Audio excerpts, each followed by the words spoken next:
అమ్మకు జేజేలు, నాన్నకు జేజేలు, గురువుకి జేజేలు, భవిష్యత్తు ఇచ్చే బడికి జేజేలు.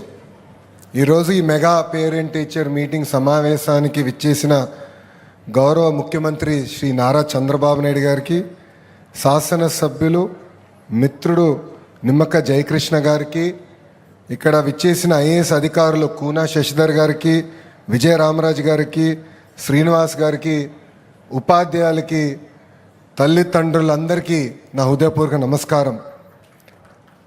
తల్లి రుణం, తండ్రి రుణం, గురువు రుణం, ఇవి ప్రతి ఒక్కరూ తీర్చాల్సిన రుణం. శ్రీకాకుళంకి చెందిన కథ రచయిత కాశీపట్నం రామారావు గారు కారా మాస్టర్ అని మనందరం ఆప్యాయంగా పిలిచే వ్యక్తి కొన్ని గొప్ప మాటలు చెప్పారు. దాంట్లో ఆయన చాలా స్పష్టంగా మనం తీర్చే రుణాల్లో ఇంకో ముఖ్యమైన రుణం ఉందని, అదే సామాజిక రుణం. సమాజం మన కోసం అనేక విధాలుగా సహకరిస్తారు, అండగా నిలబడతారు. అందుకే సమాజానికి మనం తిరిగి ఇవ్వాలనేది ఆయన పదే పదే చెప్పారు. బడి ద్వారా మనం సమాజానికి ఆ రుణం తీర్చుకుందాం. ఆయన ఇప్పుడు మన మధ్యలో లేరు, కానీ కారా మాస్టర్ గారు రాసిన కథనాలు, లక్షల కథనాలతో ఆయన ఏర్పాటు చేసిన కథ నిలయం కూడా ఈరోజు శ్రీకాకుళంలో ఉంది. ఉత్తరాంధ్ర ముద్దుబిడ్డ అయిన కారా మాస్టర్ గారు, ఆయన గొప్పతనం మనందరం తెలుసుకోవాల్సిన అవసరం ఉందని ఈ సభాముఖంగా మీ అందరూ తెలుపుకుంటున్నాను. దేశ భవిత అనేది క్లాస్ రూమ్ నుంచే మార్చుతాం అనేది నమ్మిన వ్యక్తి గౌరవ ముఖ్యమంత్రి శ్రీ నారా చంద్రబాబు నాయుడు గారు. ప్రపంచానికి నైపుణ్యం ఉన్న యువతని అందించాలని లక్ష్యంతో కూటమి ప్రభుత్వం అడుగులు వేస్తుంది. ఆయన కళ నెరవేరాలంటే విద్యా వ్యవస్థలో అనేక సంస్కరణలు మనం తీసుకురావాల్సిన అవసరం ఉంది. దీంట్లో మనందరం అంటే ఉపాధ్యాయులు, తల్లిదండ్రులు, విద్యార్థులు, అధికారులు అందరం కలిసికట్టుగా పనిచేయాల్సిన అవసరం చాలా చాలా ఉంది. అందుకే ఈరోజు ఈ పేరెంట్ టీచర్ మీటింగ్ సమావేశం ఏర్పాటు చేశాం. గతంలో ఎప్పుడు జరిగిన విధంగా అందరిని అనుసంధానం చేసే మార్గం మన ప్రభుత్వం ఎంచుకుంది. మొదటి పేరెంట్ టీచర్ మీటింగ్ బాపట్ల ఏర్పాటు చేశాం, రెండోది సత్యసాయి జిల్లాలో ఏర్పాటు చేశాం, మూడోది పార్వతీపురం మన మన్యం జిల్లాలో ఏర్పాటు చేసుకుంటాం కూడా ఈరోజు జరిగింది. ముఖ్య అతిథిగా గౌరవ ముఖ్యమంత్రి గారు హాజరు అవుతాం. నిజంగానే నా అదృష్టంగా, ఒక విద్యాశాఖ మార్చులుగా నా అదృష్టంగా నేను భావిస్తున్నా. అభివృద్ధి వికేంద్రీకరణ గురించి పెద్ద ఎత్తున చర్చ జరుగుతుంది. అన్ని ప్రాంతాలు సమగ్రంగా అభివృద్ధి చెందాలనేది గౌరవ ముఖ్యమంత్రి గారి ఆలోచన. ఆ సమగ్ర అభివృద్ధి జరగాలంటే విద్యా వ్యవస్థ కీలకమైన పాత్ర వహిస్తుందని ఈ సభాముఖంగా తెలుపుతున్నాం. పిల్లల్ని చూస్తే నాకు దేవుళ్ళు కనపడతారు. పిల్లలు మన భవిష్యత్తు. పిల్లలంటే నాకు చాలా ఇష్టం. అందుకే గౌరవ ముఖ్యమంత్రి గారిని అడిగి నేను విద్యాశాఖ ఎంచుకుంటాం జరిగింది. ఈ పేరెంట్ టీచర్ మీటింగ్ చూస్తే చిన్నప్పుడు నేను పాఠశాలకు వెళ్ళినప్పుడు నా పేరెంట్ టీచర్ మీటింగ్ గుర్తొస్తుంది. పేరెంట్ టీచర్ మీటింగ్ అనగా నాకు బాగా భయం వేసేది చిన్నప్పుడు. ఎందుకంటే మాదొక అల్లరి బ్యాచ్. మా క్లాస్ టీచర్ నా పైన ఎప్పుడూ కంప్లైంట్ చేసేది మా తల్లికి. నా పేరెంట్ టీచర్ మీటింగ్కి ఏనాడు గౌరవ ముఖ్యమంత్రి గారు రాలేదు.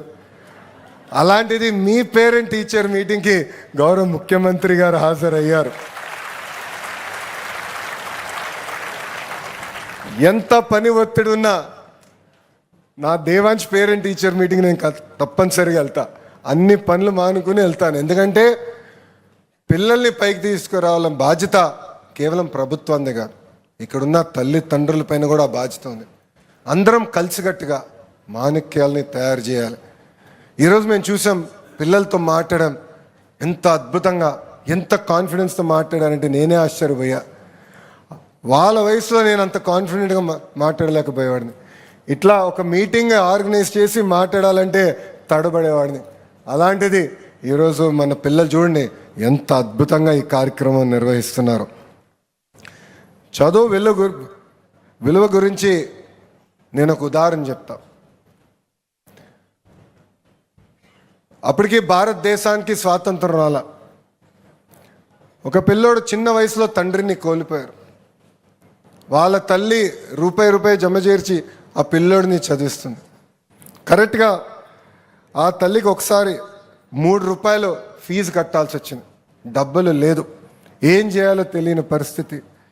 ఏకంగా పుట్టింటి వాళ్ళు ఇచ్చిన ఆనాడు పట్టు చీరని తాకట్టు పెట్టి ఆ ₹3 తీసుకుని ఆ పిల్లోడికి మంచి పాఠాలు చెప్పించింది. అది చూసి ఆ పిల్లోడిలో కసి పెరిగింది. బాగా చదవాలి, ఆ చీర తిరిగి మా అమ్మకి ఇప్పించాలని. ఒక బ్యారిస్టర్ అయ్యాడు.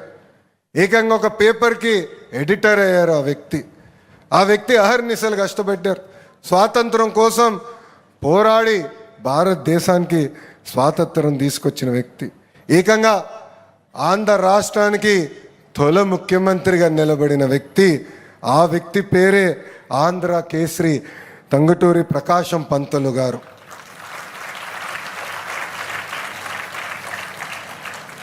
ఆయన తల్లి పేరు సుబ్బమ్మ. అంటే స్వాతంత్రం వచ్చే ముందల చదువు విలువెంతో ఆ తల్లికి తెలుసు. ఇది ఇక్కడున్న పిల్లలు మనందరం మర్చిపోకూడదు. ఈరోజు మనం ఈ స్థాయికి వచ్చామంటే మన తల్లిదండ్రుల త్యాగాలు చాలా ఉన్నాయి. కొన్నిసార్లు మన కోసం ఆహారం పెట్టాలని వాళ్ళు భోంచేని రోజులు కూడా ఉంటాయి. మనకి జ్వరం వస్తే చాలా దిగులు పడతారు. సో ఇది తల్లిదండ్రుల్ని మనం మర్చిపోకూడదని ఇక్కడున్న పిల్లలందరూ కూడా నేను తెలియజేస్తున్నాను. పిల్లలకి ఏకంగా చదువుతో పాటు నైతిక విలువలు అనేది చాలా చాలా అవసరం. ఇప్పుడే తమ్ముడు చాలా బాగా మాట్లాడాడు, ఎంత అద్భుతంగా మాట్లాడాడు. నైతిక విలువలు సమాజంలో పెరగాల లక్ష్యంతో ఏకంగా చాగంటి కోటేశ్వరరావు గారికి క్యాబినెట్ ర్యాంక్ ఇచ్చి ప్రభుత్వానికి సలహాదారులు చేసిన వ్యక్తి గౌరవ ముఖ్యమంత్రి చంద్రబాబు నాయుడు గారు. కానీ చాగంటి కోటేశ్వరరావు గారి గొప్పతనం ఏంటంటే క్యాబినెట్ ర్యాంక్ ఇచ్చినా ప్రభుత్వం వాహనం ఆయన వాడడు, క్యాబినెట్ ర్యాంక్ ఇచ్చినా ప్రభుత్వం ఫోన్ వాడరు. ఆయన ఒక బాధ్యత ఇచ్చారు గౌరవ ముఖ్యమంత్రి గారు, ఆ బాధ్యత నేను నెరవేర్చుతానని కంకణం కట్టుకుని ఆయన ముందరికి వెళ్తున్నారు. 6వ తరగతి నుంచి 10వ తరగతి పిల్లల కోసం ప్రత్యేకంగా నైతిక విలువలపైన పుస్తకాలు రూపొందించి అది మన పిల్లలకి మన ప్రభుత్వం కూడా అందజేస్తుంది. ఇంతేకాదు ఇక్కడ ఉన్న పిల్లలందరూ కూడా నేను కొన్ని విషయాలు కోరాలనుకుంటున్నా. తల్లి ప్రేమ, నాన్న త్యాగం, గురువుల గొప్పతనం మనందరం తెలుసుకోవాల్సిన అవసరం చాలా చాలా ఉంది. మన చాగంటి కోటేశ్వరరావు గారు ఒక మంచి మాట చెప్పారు. ఆ మీటింగ్ అయిన తర్వాత మరుసటి రోజు గౌరవ ముఖ్యమంత్రి గారితో బ్రేక్ఫాస్ట్ చేస్తుండే ముఖ్యమంత్రి గారు మళ్ళీ మాకు రిమైండ్ చేశారు. ఆయన ఏమన్నారంటే తల్లికి చెప్పలేని ఏ పని మనం చేయకూడదని, తల్లికి చెప్పలేని ఏ పని మనం చేయకూడదని. అంటే దాని వెనకాల ఎంత వ్యూహం ఉంటుందో మనందరం ఒక్కసారి ఆలోచించాల్సిన అవసరం ఉంది. మొన్న నేను పుట్టపర్తికి వెళ్ళా. అక్కడ భగవాన్ సత్యసాయి గారి సత్య జయంతి ఉత్సవాలు జరిగినాయి. ఆ మీటింగ్లో మేము అందరం కూర్చున్నాం. సుమారుగా 3000 మంది పిల్లలు వచ్చారు, వాళ్ళ తల్లిదండ్రులు వచ్చారు. 3 గంటల సేపు నేలపైన కూర్చున్నారు. మీలాగా కుర్చీలో కాదు, నేలపైన కూర్చున్నారు. ఎవరన్నా దగ్గుతే తప్ప అంత క్వైట్గా విన్నారు. 3 గంటల తర్వాత మీటింగ్ అయింది. అందరు నుంచున్నారు, చుట్టుపక్కల చూశారు. వాటర్ బాటిల్ ఉంటే తీసుకున్నారు, ఒక కాగితం ఉంటే తీసుకెళ్ళి చెత్త బుట్టలో పడేసిన తర్వాతనే వాళ్ళ అకామిడేషన్ అంటే హౌసింగ్కి వెళ్ళారు. అందుకే ఇక్కడున్న మనందరం కూడా చుట్టుపక్కల ఉన్న ప్రాంతాన్ని శుభ్రంగా పెట్టుకోవాలి. ఇది కేవలం పక్కోడి సమస్యనో ప్రభుత్వ సమస్యతో కాదు, ఇది మన సమస్య. ఇక్కడ చూస్తున్నా కొన్ని వాటర్ బాటిల్స్ ఉన్నాయి. మీటింగ్ అయిన తర్వాత అందరూ వాటర్ బాటిల్స్ తీసుకుని చెత్త బుట్టలు వేయాలి. మొత్తం ప్రాంగణాన్ని శాశ్వతంగా శుభ్రంగా పెట్టుకోవాల్సిన బాధ్యత ఇక్కడ మన అందరిపైన ఉందని సభాముఖంగా మీ అందరు తెలియజేస్తున్నాం. మొన్న రాజ్యాంగం దినోత్సవం జరిగింది. గౌరవ ప్రధానమంత్రి శ్రీ నరేంద్ర మోడీ గారు అన్ని రాష్ట్రాల్లో మీకు తోచిన విధంగా ఏర్పాటు చేయండి, ప్రజల్లో చైతన్యం తీసుకురండి అని చెప్పారు. మొదటిసారి జరిగినప్పుడు నేను అంత ప్రిపేర్డ్గా లేను. ఆనాడు గౌరవ ముఖ్యమంత్రి గారికి నేను హామీ ఇచ్చా, సార్ కరెక్ట్గా 1 సంవత్సరం సమయం ఇవ్వండి, పిల్లల కోసం పిల్లలకి అర్థమయ్యే విధంగా బాల రాజ్యాంగం రూపొందించి వాళ్ళ చేతుల్లో నేను పెడతాను. ప్రాథమిక హక్కులే కాదు, ప్రాథమిక బాధ్యతలు ఏంటో కూడా మేము తెలియజేసే బాధ్యత మేము తీసుకుంటామని చెప్పాం. మొన్న మన అసెంబ్లీ బయట ఇట్లనే టెంట్లేసి పిల్లల చేత మాక్ అసెంబ్లీ ఏర్పాటు చేసాం. 175 మంది పిల్లలు అద్భుతంగా వాళ్ళ నియోజకవర్గాల్లో పోటీల్లో పాల్గొని నంబర్ 1 అయిన తర్వాత అక్కడికి వచ్చారు. ఇన్ఫ్యాక్ట్ శాసనసభ్యుల కన్నా అద్భుతంగా ఆ రోజు పిల్లలు ప్రజల సమస్యలపైన చర్చించి మాట్లాడి పోరాడి ఒక దిశ నిర్దేశనం మా అందరికి ఇచ్చారు. ఇక్కడున్న తల్లిదండ్రులు పిల్లలందరూ ఒక విషయం గుర్తుపెట్టుకోవాలి, మహిళల్ని గౌరవించాల్సిన బాధ్యత మనందరిపైన ఉంది. తెలుగు వాడక భాషలో కొన్ని పదాలు వాడతారు, అది నేను ఎప్పుడైనా బాధ కలుగుతుంది. మహిళల్ని కించపరిచే విధంగా వాడతారు. గాజులు తొడుక్కున్నావా, చీర కట్టుకున్నావా, అమ్మాయిలాగా ఏడవద్దు, అమ్మాయిలాగా వివరించదనే ఇంట్లో వాడక భాషలో ఈ పదాలు వాడతాం. దీనికి ఫుల్ స్టాప్ పెట్టాల్సిన బాధ్యత ఇక్కడున్న తల్లిదండ్రులు పిల్లలపైన ఉంది. ఎవరన్నా ఈ భాష వాడితే వాళ్ళు ఒకటే చెప్పండి, విద్యాశాఖ మంత్రులు లోకేష్ చెప్పాడు ఈ భాష వాడేదానికి లేదు, మీరు వాడితే హెచ్ఎం గారికి రిపోర్ట్ చేస్తామని వాళ్ళకి చాలా స్పష్టంగా చెప్పాల్సిన అవసరం ఉంది. సమాజంలో ఎప్పుడైతే మహిళల్ని మగవాళ్ళతో సమానంగా గౌరవిస్తామో అప్పుడే ఆ సమాజం డెవలప్ సమాజం అవుతుంది. ఇతర దేశాల కన్నా అగ్రస్థానంలో మనం నిలబడతాం. ఆర్థికంగా మనం ముందరికి వెళ్తున్నాం, నంబర్ 1 అవుతాం ఖాయం, దాంట్లో ఎలాంటి సందేహం లేదు. కానీ మహిళల్ని గౌరవించాల్సిన బాధ్యత ఇక్కడ ఉన్న మనందరిపైన ఉంది. అందుకనే నేను విద్యాశాఖ మార్చులు అయిన తర్వాత ప్రాథమిక పాఠశాలలో మన పిల్లలకి ఇస్తున్న పుస్తకాలు చూసా, దాంట్లో ఇంటి పనులన్నీ ఆడవాళ్ళు చేసే ఫోటోలు ఉన్నాయి. నేను అప్పుడు అధికారులను అడిగా, నేను పెరిగే సమయంలో 50-50 చేశాం. బ్రహ్మని నాకు పెళ్ళి ఇప్పటికీ 19 సంవత్సరాలు అయింది.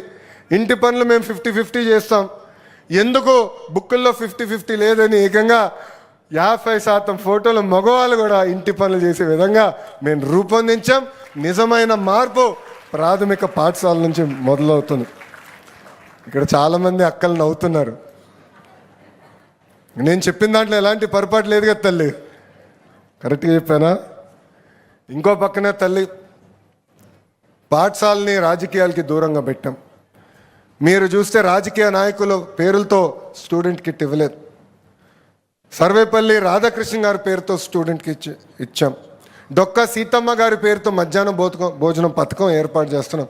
మీరు చూడండి, మీ పిల్లలకి అందించిన పుస్తకాల్లో కానివ్వండి, మెటీరియల్లో కానివ్వండి, చివరికి ఇక్కడున్న ఫ్లెక్సీలో కూడా గౌరవ ముఖ్యమంత్రి గారి ఫోటో కానివ్వండి, ఉప ముఖ్యమంత్రి గారు పవన్ అన్న గారి ఫోటో కానివ్వండి, లేదంటే విద్యాశాఖ మార్చులుగా నా ఫోటో కానివ్వండి, ముందు మాట కానీ ఎక్కడా లేని పరిస్థితి. ఎందుకంటే రాజకీయాల్ని పాఠశాలకు దూరంగా పెట్టాలనేది గౌరవ ముఖ్యమంత్రి గారు నాకు ఇచ్చిన ఆదేశాలు, అది తూచా తప్పకుండా మేము అమలు చేస్తున్నాం. అనేక సంస్కరణలు తీసుకొచ్చామమ్మా. 9600 పాఠశాలలో 1 క్లాస్ 1 టీచర్ విధానం తీసుకొచ్చాం. కరికులంని బలోపేతం చేస్తున్నాం. ఇప్పుడే గౌరవ ముఖ్యమంత్రి గారు చూపించాం క్లిక్కర్ టెక్నాలజీ ఎలా వాడచ్చని. కేవలం పాఠాలే చెప్తాం కాదు, దాంట్లో ఎంతవరకు నేర్చుకున్నారు, డెప్త్ ఎంతవరకు వచ్చిందో నేరుగా తెలుసుకునేదానికి క్లిక్కర్ టెక్నాలజీ తీసుకొచ్చాం. పైలట్ ప్రాజెక్ట్ మన పాఠశాలలో అమలు చేశాం, అది కూడా ముందలు తీసుకెళ్తాం. ఉపాధ్యాయులు గతంలో ట్రాన్స్ఫర్ అవ్వాలంటే ఇబ్బంది పడ్డేవారు. ట్రాన్స్పరెంట్గా భారతదేశంలో ఏ రాష్ట్రంలో లేని విధంగా ఒక టీచర్ ట్రాన్స్ఫర్ యాక్ట్ వాళ్ళ కోసం తీసుకొచ్చాం. ఇన్ సర్వీస్ టీచర్స్ కూడా ఏకంగా ఈ టెట్ ఆప్షనల్ చేశాం. ఉత్తమ ఉపాధ్యాయుల్ని ఎక్స్పోజర్ విజిట్స్ కోసం ఫిన్లాండ్, సింగపూర్ లాంటి దేశాలు కూడా పంపించాలని గౌరవ ముఖ్యమంత్రి గారు నాకు ఆదేశాలు కూడా జారీ చేశారు. త్వరలో వాళ్ళు కూడా ఇతర దేశాలకు పంపించి అక్కడ నేర్చుకుని తిరిగి వచ్చి ఇక్కడ ఆ క్వాలిటీ ఎడ్యుకేషన్ ప్రభుత్వ పాఠశాలలో అందజేసే బాధ్యత ఒక విద్యాశాఖ మార్చులుగా నేను తీసుకుంటానని ఈ సభాముఖం మీ అందరికీ నేను హామీ ఇస్తున్నా. ఇంతేకాదు, లీప్ యాప్ ఏర్పాటు చేశాం. ఇక్కడున్న తల్లిదండ్రులు అడుగుతున్నా, ఎంతమందికి లీప్ యాప్ గురించి తెలుసు? తెలుసు అన్న వాళ్ళు చేతులు పైకెత్తండి. చాలా తక్కువ మంది ఉన్నారు ఇక్కడ. అంటే నేను ఎక్కడో ఒక ఆలోచనలో ఉన్నా, ఫీల్డ్ ఇంప్లిమెంటేషన్కి వచ్చి చాలా గ్యాప్ వస్తుంది. అధికారులందరూ తెలియజేస్తున్నా, ఇమ్మీడియట్గా మనం తల్లిదండ్రులకి మెసేజ్ ద్వారా, IVRS ద్వారా, వాట్సాప్ ద్వారా, SMS ద్వారా లీప్ యాప్ గురించి తెలియజేయాల్సిన బాధ్యత మనందరి పైన ఉంది. ఈ లీప్ యాప్ ద్వారా మీ పిల్లల మార్కులు, అటెండెన్సు, ఏ సబ్జెక్టులో వెనకబడ్డారు నేరుగా తెలుసుకోవడానికి మీకు అవకాశం ఉంటుంది. మీ పిల్లలకి ఏ సబ్జెక్ట్, ఏ టీచర్ కూడా నేర్పిస్తారనేది నేరుగా తెలిసేదానికి అవకాశం ఉంటుంది. ఆ లీప్ యాప్ గూగుల్ ప్లే స్టోర్లో ఉంది, అది డౌన్లోడ్ చేసుకోండి, రిజిస్టర్ అవ్వండి. ఆ లీప్ యాప్ ద్వారా తల్లిదండ్రుల్ని, ఉపాధ్యాయుల్ని, పిల్లల్ని అనుసంధానం చేసే లక్ష్యంతో మేము పనిచేస్తున్నామని ఇక్కడున్న తల్లిదండ్రులందరూ కూడా తెలియజేసుకుంటూ, చివరిగా ప్రభుత్వ పాఠశాలలు అంటే కొంతమందికి చిన్న చూపు ఉంది. ఆ మైండ్ సెట్ మార్చాల్సిన బాధ్యత ఒక విద్యాశాఖ మార్చులుగా నా పైన ఉంది. గౌరవ ముఖ్యమంత్రి గారు ఇప్పుడే కిందికి వస్తున్నప్పుడు ఆయన అడిగారు, భారతదేశంలో Andhra model of education number 1 ఎప్పటికల్లా మీరు చేస్తారని. నాకు తెలుసు ఆయనకు హామీ ఇస్తే మళ్ళీ ఆ రోజు నుంచి నేను పరిగెత్తిస్తాడు అది. అందుకే ఒక సంవత్సరం ఎక్కువ తీసుకుందని, సార్ 2029 కల్లా నేను నంబర్ 1 చేసే బాధ్యత తీసుకుంటాను. సీరియస్గా నా వైపు చూశాడు ఆయన. మీరు చప్పట్లు కొడుతున్నారు, ఆయన కొట్టలేదు. ఆయన నా వైపు సీరియస్గా చూసుకుని, ఒక పక్కన IT శాఖ మార్చులు మీరే, విద్యాశాఖ మార్చులు మీరే, బాధ్యత మీ పైన ఉంది. టెక్నాలజీతో జోడించి మెరుగైన విద్య అందించండి. కేవలం 2 సంవత్సరాలు ఇస్తున్నా ఆంధ్ర మోడల్ ఆఫ్ ఎడ్యుకేషన్ భారతదేశంలోనే నంబర్ 1 చేయండి అనే ఆదేశాలు ఆయన ఈరోజు నాకు జారీ చేశారు. ఆ ఆదేశాలు తప్పనిసరిగా మేము స్వీకరిస్తాం. 100% భారతదేశంలోనే నంబర్ 1 చేసే బాధ్యత మేము తీసుకుంటామని ఈ సభాముఖంగా గౌరవ ముఖ్యమంత్రి గారికి నేను హామీ ఇస్తూ, వెనుకొండి నాకెప్పుడు సలహాలు ఇస్తున్న ఒక వ్యక్తి, ఆయన గౌరవ ఉప ముఖ్యమంత్రి, నాకు అన్న సమానమైన పవన్ అన్న గారు. క్యాబినెట్ మీటింగ్ కరెక్ట్గా ముందెళ్తాం ఒక 15-20 నిమిషాలు ఉంటుంది. ఎప్పుడు వెళ్ళి అన్ని కలుస్తా, డిస్కస్ చేస్తాం. మధ్యాహ్నం భోజనం విషయంలో కానీ, స్కూల్ కిట్ గురించి కానీ, కరికులం గురించి కానీ, మహిళలు గౌరవిస్తాం విషయంలో కానివ్వండి, ఇవన్నీ మేము డిస్కస్ చేస్తాం. ఇది ఎందుకు చెప్తున్నానంటే టీం వర్క్గా మేము పనిచేయాలి. మీ పిల్లల గురించి అందరం ఆలోచిస్తున్నాం. నాకు కూడా టైం టు టైం సలహాలు ఇచ్చి నడిపిన గౌరవ ఉప ముఖ్యమంత్రి గారికి, పవనన్నకి ఈ సభాముఖంగా నా కృతజ్ఞతలు కూడా తెలుపుకుంటూ, ఈ సభాముఖంగా ఆంధ్ర రాష్ట్రంలో ఉన్న తల్లిదండ్రులందరూ కూడా ఒక విషయం చెప్పాలనుకుంటున్నా. ఈరోజు ప్రభుత్వ పాఠశాలలో అద్భుతమైన యూనిఫామ్లు ఇస్తున్నాం, పుస్తకాలు ఇస్తున్నాం, బ్యాగులు ఇస్తున్నాం, చివరికి షూస్ కూడా ఇస్తున్నాం. ఏదో చదువుతో కాదు, పాఠాలతో పాటు ఆటలు, యోగా, ఇవన్నీ కూడా మేము నేర్పిస్తున్నాం. నైతిక విలువలు కూడా పిల్లలకి అందజేస్తున్నాం. రండి, మీ పిల్లల్ని కూడా ప్రభుత్వ పాఠశాలలో చేర్చండి. కలిసిగట్టుగా మాణిక్యాలని తయారు చేసే బాధ్యత మనందరం తీసుకుందామని ఈ సభాముఖంగా ఆంధ్ర రాష్ట్ర ప్రజలందరికీ నేను పిలుపునిస్తూ, నాకింత అద్భుతమైన అవకాశం ఇచ్చిన గౌరవ ముఖ్యమంత్రి గారికి నా హృదయపూర్వక ధన్యవాదాలు తెలియజేసుకుంటున్నా. ఎందుకంటే ఎప్పుడు నేను ఏం అడిగినా విద్యా విధానంలో అనేక సంస్కరణలు తీసుకురావాలనుకుంటున్నాను సార్. ఇట్లా చేయాలనుకున్నప్పుడు క్యాబినెట్ మీటింగ్లో కూడా అద్భుతంగా చర్చలు జరుగుతున్నాయి. టీచర్ ట్రాన్స్ఫర్ యాక్ట్ మీద సుమారుగా 30 నిమిషాల పాటు చర్చ జరిగింది. పర్ఫార్మెన్స్ ఇంప్రూవ్ చేయండి, లెర్నింగ్ అవుట్కమ్స్ ఇంప్రూవ్ చేయండి అని వెనుకొండి మమ్మల్ని నడిపిస్తున్న గౌరవ ముఖ్యమంత్రి గారు. నవ్వుతా నేను ఎప్పుడు చెప్తా ఉంటా, యువకులం, ఉత్సాహవంతులం, మిసైల్ లాంటి వాళ్ళం. కానీ గౌరవ ముఖ్యమంత్రి గారు ఆయనకున్న అనుభవాలతో ఆయన GPS లాంటి వారు. అంటే మిసైల్ ఎక్కడికి వెళ్ళాలి, సరే డైరెక్షన్లో వెళ్తుందా లేదా అని టైం టు టైం చెక్ చేస్తూ మాకు చెప్తా ఉంటారు. లేదంటే మేము మా పైన పడి మొత్తం సెల్ఫ్ డిస్ట్రక్షన్ చేసే పరిస్థితి కూడా ఉంటుంది. అందుకే అద్భుతమైన టీం ఉంది. గౌరవ ముఖ్యమంత్రి గారి ఆదేశాల మేరకు అన్ని కార్యక్రమాలు తూచా తప్పకుండా అమలు చేసి ఆంధ్ర రాష్ట్ర ప్రజలు గర్వపడే విధంగా విద్యా వ్యవస్థను ముందలు తీసుకెళ్తానని గౌరవ ముఖ్యమంత్రి గారికి సభాముఖంగా హామీ ఇస్తూ, ఎప్పుడు నా వెనకాల ఉంటూ నేను ఇచ్చిన ఏ కార్యక్రమమైనా ఆదేశాలైనా నవ్వుతూ అమలు చేస్తున్న కూన శశిధర్ గారికి, విజయ రామరాజు గారికి, అదేవిధంగా మా ఎస్పీడి శ్రీనివాస్ గారికి, చాలామంది కార్యక్రమానికి రాలేకపోయారు. రంజిత్ భాషా గారేమో గౌరవ ఉప ముఖ్యమంత్రి గారితో ఉన్నారు, భరత్ గుప్తా గారు హైయర్ ఎడ్యుకేషన్ చూస్తున్నారు, గణేష్ గారు స్కిల్ డెవలప్మెంట్ చూస్తున్నారు.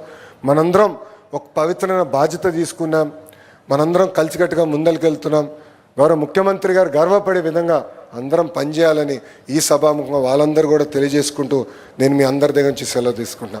అందరికీ నమస్కారం. జై హింద్, జై హింద్. థ్యాంక్ యూ అమ్మా.